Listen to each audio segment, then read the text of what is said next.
Hi, this is Sweet Life and I'm Natasha, back at it with a recap and discussion of Season 2, Episode 10 of Power Book 3, Raising Kanan. If you don't know, now you know. This is the second of two parts because the last 10 minutes needed its own episode.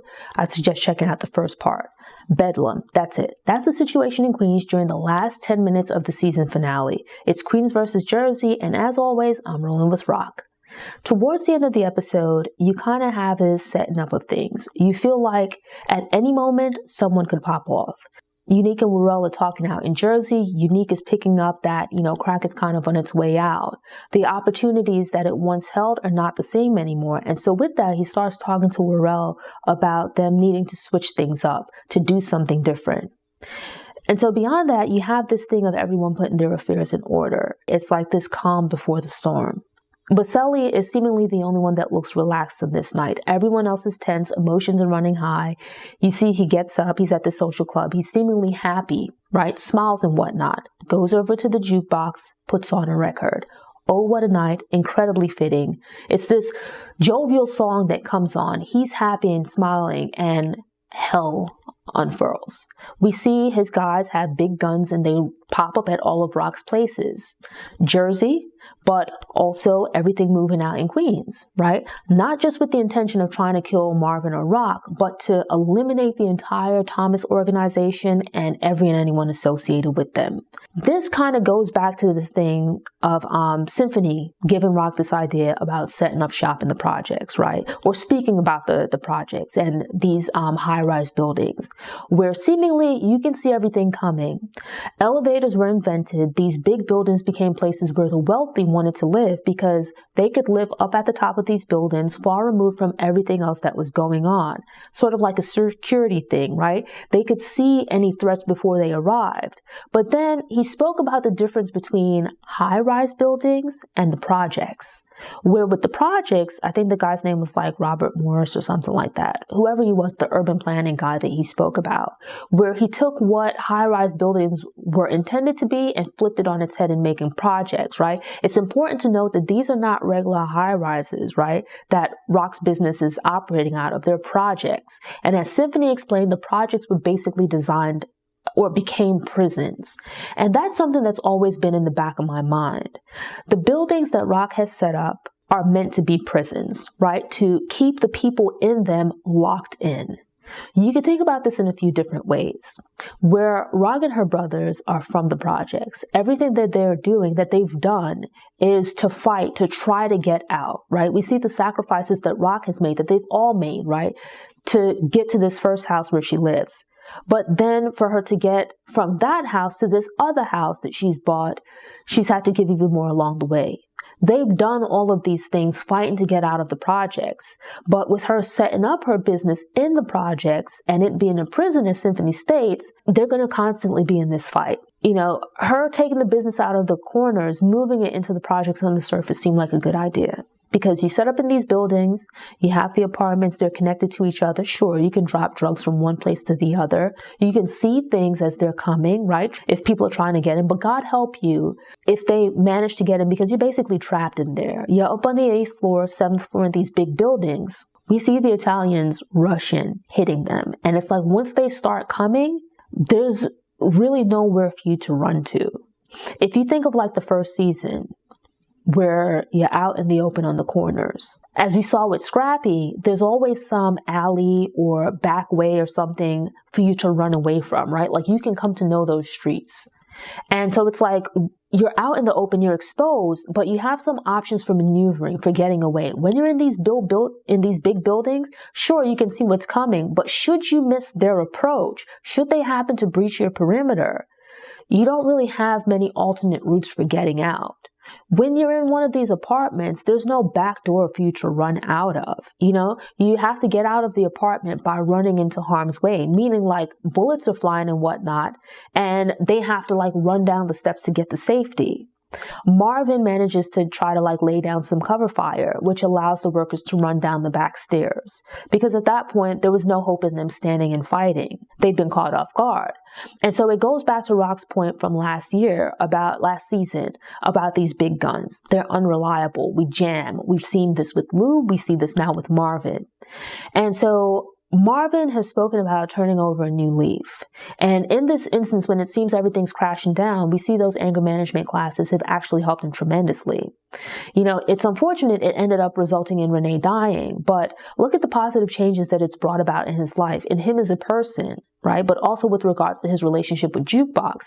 It's given him the language that he needs to communicate with her, but also earlier this season, he took the moment to, rather than being angry and beating up the guy in the wheelchair, to show him a moment of kindness, which now results in this man turning around and saving him in his time of need, providing a safe haven, because there's no way that Marvin was making it down those steps with the Italians on his heels.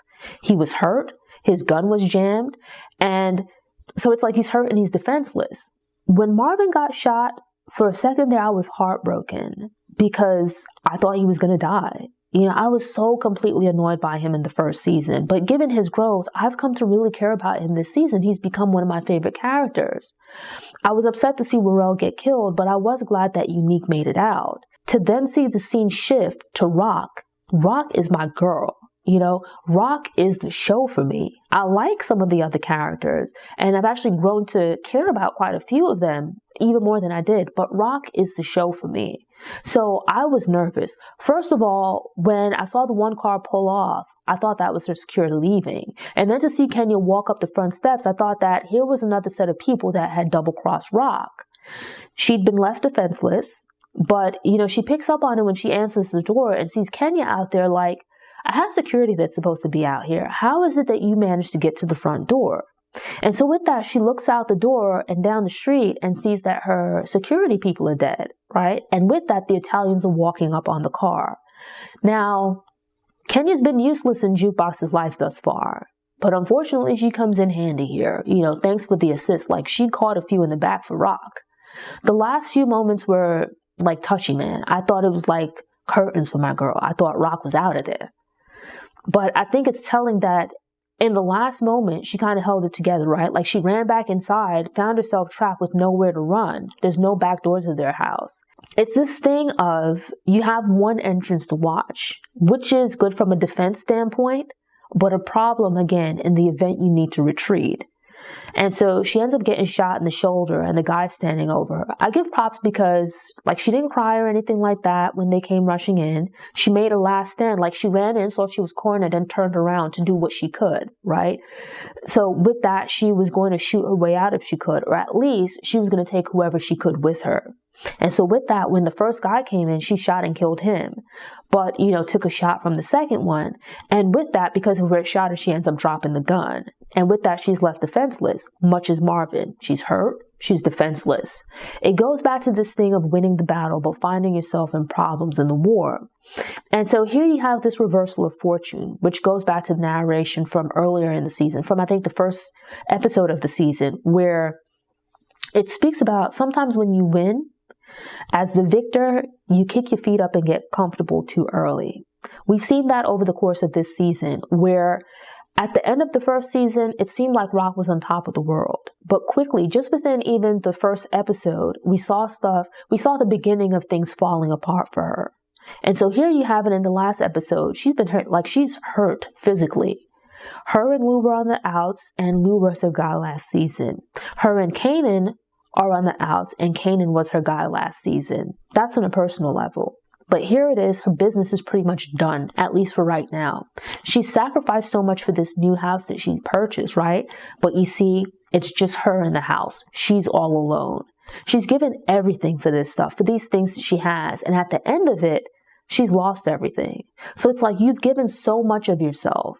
It goes back to this thing of that's mentioned at the narration at the start of this episode of buying things from the devil, where you get this money, the things that it gives you and whatnot, seemingly the pathway out of the projects to a better life.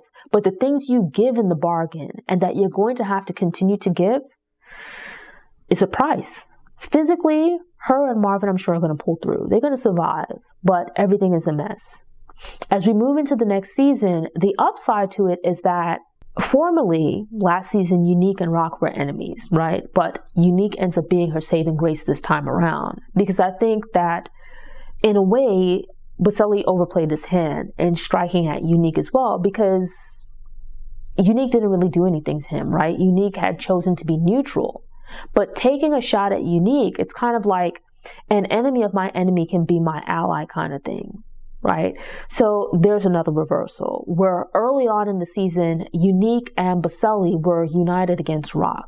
And now by the end of the season, you have it where Unique and RAQ are united against Baselli. This thing of overestimating your position, which leads to you overreaching, being overconfident. So it's like much as with RAQ last season where the season finale ended with her all smiles standing atop the project building feeling like she'd won. Here you have Baselli in the social club listening to music, all smiles thinking he's on top of the world. What these people have to learn is that if you're going to kill, you got to make sure if you take a shot at someone that you kill them completely. You can't leave any survivors because those are just people to come back at you. So it's like much as with RAQ where Howard and Unique were left alive at the end of last season, they came back to be huge problems for her this season. RAQ is pretty much in Unique's position and even worse off. But here you see Baselli is celebrating. He's taken some wins here, but he's also taken some losses. And he's underestimating these crews out in Queens. And unbeknownst to him, he's become the thing to unite them. I don't think that he's aware of the problems he's created for himself. And it's going to be incredibly interesting to see how that plays out next season. Now, RAQ still has continuing drama. She's made all of these sacrifices only to end up back where she was last season before all this drama. Actually, even worse off. Because she has all of these problems, but the Italians are now mixed in. You've got Juliana, and plus you have Burke poking around in the background. So I do think that if anything, unbeknownst to him, Howard is probably going to be now more firmly in line with RAQ. And you're going to see some unification between Unique, RAQ, and Howard. Kanan, I'm sure things are probably going to be tense and whatnot, at least for the time being, but I feel like they're going to talk and work things out. I think depending on how RAQ plays it, there's an opportunity for her to repair her relationship with Kanan. Things are still going to be sketchy with Lou, at least for the time being, but they might all fuss and fight amongst themselves, but no outsider should get involved. That's not allowed. Last season, you had the fight within the Southside neighborhood, right? This season, you've had more fighting within the Thomas family, right? Everything's been pretty much cool on the Southside, quiet because RAQ's taking over most of it. But next season, it's like you're going to have the ongoing tension and drama of the Thomas family being united and in more close quarters, having drama. But I feel like it's going to be much the same with the broader Southside community. Between Unique, RAQ, Howard, their respective organizations and things like that, but then also the drama with Juliana, Joaquin and whatnot. And honestly, at this point, I'm over Juliana. Like, get her out of there too. I feel she's disloyal. I'm hoping that she dies next season. The only unfortunate thing is that now you've got to wait like a year or so to find out what happens. But God willing, we're all here then. And I'm looking forward to getting into the season. It was a slow burn in comparison to the first season this time around, and I wasn't really digging my girl RAQ at some points. I was upset about her not making up with Symphony and not telling Kanan the truth, but I think the season has made up for it. In the back of my mind, I was like, if they kill my girl RAQ, then that's it, no more. You know, if I'm not rolling with RAQ, I'm not rolling with the show. But to see RAQ live another day was great. I'm looking forward to next season, and I'll see you next year. Thanks for tuning in. To ensure you don't miss any episodes, subscribe to the channel, click the notification bell, and check out my Rolling with RAQ playlist. Go ahead and click that thumbs up button if you like what you saw, and go ahead and share it on social media.